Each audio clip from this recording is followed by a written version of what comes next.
اے عمر، حضور آپ کے بارے میں اس طرح نہیں کہتے تھے، کہتے تھے اگر کسی نے نیک آدمی دیکھنا ہو تو میرے عمر کو دیکھ لو۔ حضور تو اس طرح فرماتے ہیں۔ حضرت عمر خوش ہوئے، اللہ کا شکر ادا کیا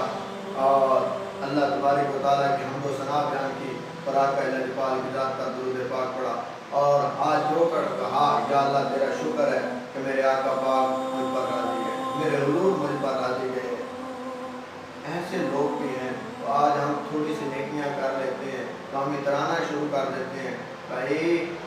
ایسا نہ کر، اللہ کو راضی کرنے کے لیے کر، دنیا کو دکھانے کے لیے عبادت نہ کر۔ تو کیا سوچ رہا ہے، کس سوچ میں گم ہے کہ دنیا مجھے نمازی کہے، دنیا مجھے حاجی کہے، دنیا مجھے پرہیزگار کہے، اللہ کے بندے تو پرہیزگاری کرے گا اللہ تیرا مقام بلند کر دے گا، اللہ تجھے وہ مقام عطا فرمائے گا جو تیرے سوچ وہم و گمان میں نہیں ہو۔ ایک چور کا واقعہ ملتا ہے، ایک دن وہ چوری کو نکلا، کسی گاؤں میں چلا گیا، اس نے جس گھر میں چوری کرنی تھی بہت بڑا قبیلہ تھا، تو رات کو سرنگ نکالنے شروع کر دی اور اس گھر کے جب طے تھوڑی سی رہ گئی ادھر پہنچا تو کیا سنتا ہے اس گھر میں ایک ہی لڑکی ہے، بہت ہی حسین و جمیل خوبصورت، اور اس کا باپ کہہ رہا ہے کہ اپنی بیگم سے اپنی زوجہ سے کہ میں اپنی بیٹی کی شادی اس سے کروں گا جو 5 وقت کا نمازی ہو، جو اللہ سے ڈرنے والا ہوگا اور اللہ کے خوف میں اپنی زندگی بسر کرنے والا ہوگا، اپنی بیٹی کی شادی اس سے کروں گا اور تمام جائیداد اسے دے دوں گا۔ اب وہ شخص گیا چوری کرنے ہیں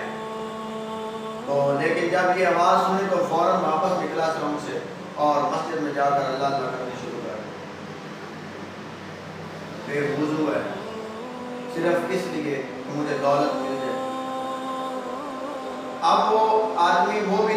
مسجد میں نماز پڑھنے جاتا ہے جس کے گھر میں وہ چوری کرنے گیا تھا، 2-3 دن مسلسل وہ نمازیں پڑھی جا رہا ہے، سجدے کیے جا رہا ہے، قیام کیے جا رہا ہے، رکوع کیے جا رہا ہے۔ جب اس آدمی نے دیکھا، اسے لوگوں نے بتایا کہ یار ایک فلاں آدمی ہے، وہ آیا ہے مسجد میں، کوئی کھاتا پیتا نہیں، نمازیں پڑھی جا رہا ہے، اللہ کا قرآن پڑھی جا رہا ہے۔ اس نے کہا مجھے اس کی زیارت کرواؤ، جا کے دیکھا تو کہا کہ اپنی بیٹی کی شادی میں اس سے کرو۔ یہاں وہ چوری کرنے گیا ہے لیکن اس کا دیکھو کیسے نصیب ٹوٹتا ہے۔ تو جب اس نے دیکھا کہ بیٹی کی شادی اس آدمی نے اس کے ساتھ کر دی، تمام جائیداد اسے دے دی، وہ اللہ کی بارگاہ میں رونے لگا، کہتا ہے کہ کاش میں نے جو سجدے کیے باوضو ہو کر کرتا اور اللہ کو راضی کرنے کے لیے کرتا، مجھے اللہ میرا اللہ مجھے نہیں پڑتا، میں نے دنیا کے لیے کیا۔ اسی وقت اس نے توبہ کی اور دوبارہ اللہ کی عبادت میں لگ گیا۔ اللہ تعالیٰ لوگوں کی زندگی ایسے بھی بدل دیتے، ایسے لمحات آ جاتے ہیں انسان کی زندگی میں تو اللہ تعالیٰ اس کی رستوں کو ہموار بنا دیتا ہے۔ تو ساری جائیداد اور ایک لڑکی کا رشتہ، کتنی نعمتیں اس کو ملی۔ بھائی تو اللہ کی راہ میں لگ جا،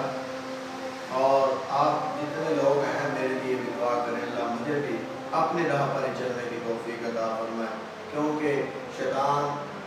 ہر وقت ہمارا دشمن ہے اور ہمیں وسوسے ڈالتا ہے، خیالات دیتا ہے، لیکن وہ کس لیے دیتا ہے؟ ہمارے پاس ایمان کی دولت، ایمان کی دولت اللہ تعالیٰ نے ہمیں عطا فرمائی ہے، جس وجہ سے شیطان ہمیں وسوسے دیتا ہے، خیالات دیتا ہے